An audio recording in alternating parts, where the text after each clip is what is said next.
visiting with us right now. Always a pleasure to visit with our next guest, Cassie Smedley, with Deputy Communications Director with the RNC, joining us here on the Chad Hasty Show. Cassie, good morning. How are you? Hey, Chad. I'm doing well. Another beautiful day in the swamp, I guess. that's one way to put it. That's at least you're having a good day out there. Obviously, the impeachment trial, the White House has given their defense. You had the House managers who they gave their interesting side of the story last week. After watching everything that has gone down, and we still maybe have 2 days of questioning that's going to happen. But how do you feel like it's gone for the president, for the White House, and for the Republicans just within the last few days?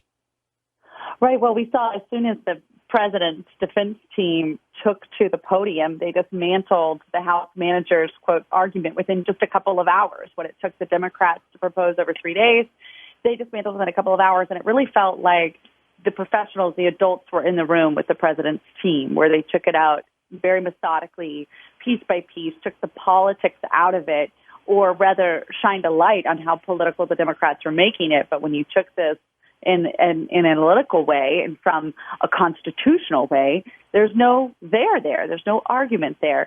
And what we also look at, just before I hopped on the phone with you, I was looking at a breakdown of network ratings from day 1 to day 5. And then I was looking at an overview of all of the coverage in battleground states of our grassroots anti-impeachment efforts that we've been doing with our great teams out in the states in the country, Texas, of course, among them. And what you're seeing here is what it feels like. The American people are ready to move on. The American people have long been ready for this to be over with. This is not the priority of the American people, and they're not watching it. And instead, they're tapping their toe, waiting to see if Democrats will ever get back to the priorities of the American people. But meantime, you've got the president held a raucous rally in New Jersey, of all places, yesterday. Yeah. I have to tell you, before 10 a.m. yesterday morning, they had more people in line than they had space in the arena in New Jersey, not really the bastion of red. And then, of course, he's going to sign the USMCA today. So there's a clear indicator there of who is fighting for the American people. Of course, that's Donald Trump, and who's just fighting Donald Trump, and that's Democrats. What do you make of there was a poll that was released, I guess, yesterday, and it said 75% of Americans want witnesses to be called during the impeachment trial, which is it's odd how it was worded, because there have already been witnesses, and that was up to the House Democrats who called witnesses. Republicans still have not had really a chance to call anybody. Do you think that 75% of people really want witnesses, or is this just another one of those polls where they found the selected group of people they wanted to find? Well, if it's anything like the poll that I was looking at yesterday, where it said 50% of poll respondents want the president to be removed from office, and if you scroll down and look at the breakdown of the people who were polled, 50% of those polled were Democrats. Yeah. So you do have to look into what's really happening in these polls. Are they national polls? Big difference there than if you're looking at battleground states. A national poll, which might oversample from a California or a Manhattan, versus a battleground state where you're really getting a clearer picture of those more likely to be undecided voters are coming from, and you also get it paints a very different headline as well. So that's why you don't hear about them as much. We really look at not only, again, the viewership. I think that's a strong indicator of where people are on this. But then again, we look at where are our fundraising dollars? Where are our volunteer numbers? They're off the charts. 600,000 new small dollar donors since the impeachment charade began. These are people who have never before donated to a campaign or political party, who have reached their limit and said, not only am I fed up with the Democrats in Congress, I'm fed up with the 2020 candidates. I'm coming over, I'm supporting Donald Trump and Republicans. And then we see that translated into volunteers. At these rallies, these people aren't just showing up for the show with the president on stage.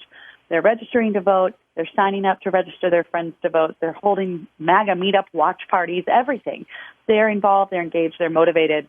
And we're seeing millions of people across the country who are very happy to be a part of this movement and to have a president who's fighting on their behalf. I wanted to ask you about a story that came out yesterday, and it was in Politico. and the headline was House GOP leaders warn of fundraising crisis ahead in 2020. What is your reaction to that? Is there a fundraising crisis moving forward in 2020? Should people be concerned about that? You got Michael Bloomberg throwing around as much money as he wants to. Is this something that should concern Republican voters? Well, from the top part of this, so with the RNC and the Trump campaign, we raised almost $500 million last year. Certainly far surpassing what the Obama machine did in 2012, which everybody thought was the pinnacle of fundraising. And we are so proud that most of that, far and away, most of that is attributed to small dollar donors. And as I mentioned, these nearly 2 million, if you count from when the president was elected, nearly 2 million new small dollar donors that have joined our movement. So we're grateful for that, and we hope that that translates to other candidates. Now, what do we do with that money? Yes, it goes to the president, but it also goes to build this permanent data-driven infrastructure in predominantly battleground states, but we are in all 50 states and the territories, to make sure that when a candidate gets on the ballot as a Republican, that they have the resources they need on the ground, from volunteers to mail program and all of that stuff that comes with traditional campaigns. All of that said, candidates need to do their part too. So there are some who are really good at it. There are others who need to get better at it or put more of a focus on it, which is something that we work with we call them the sister committees, the NRCC, National Republican Campaign Committee, which is the House arm, and the NRSC Senatorial Committee, which helps to reelect the senators. All of our committees, we work together to make everybody as on top of their game and as aggressive as possible, because fundraising is absolutely a reality, and it's no joke that, you saw it in Texas with Beto Mania. Right. The vast, vast majority of his money was not coming from Texas, was not coming from Texans. So that's something that they have to contend with. But they do have, the liberals just all get in line behind each other. It's the liberal way. And they go and they support each other. So obviously, everybody needs to be taking it seriously. We are grateful that we have the president at the top, who not only is out there pushing for himself, but pushing for every Republican, even brand new Republicans, like yesterday with Jeff Van Drew in New Jersey, the Democrat congressman who's now a Republican congressman. He's out there for the whole ticket, and that's unprecedented. You really don't typically see that at the top of the ticket, and we're grateful for that. Yeah. But it does have to be all of the above effort. Sure, absolutely. And by the way, I do think the Beto Mania is officially dead. After last night's Texas House district results. Ooh, I think, that's right. I think the Beto Mania is finally over. Though, you know what? He's had such bad luck lately. I say we airdrop him into more races and see what happens. Yeah, it might help all of us. But, he can go around with the message of grabbing everybody's guns and taking them away. Mm-hmm. That's really helping out all the Democrats, it seems. That's right.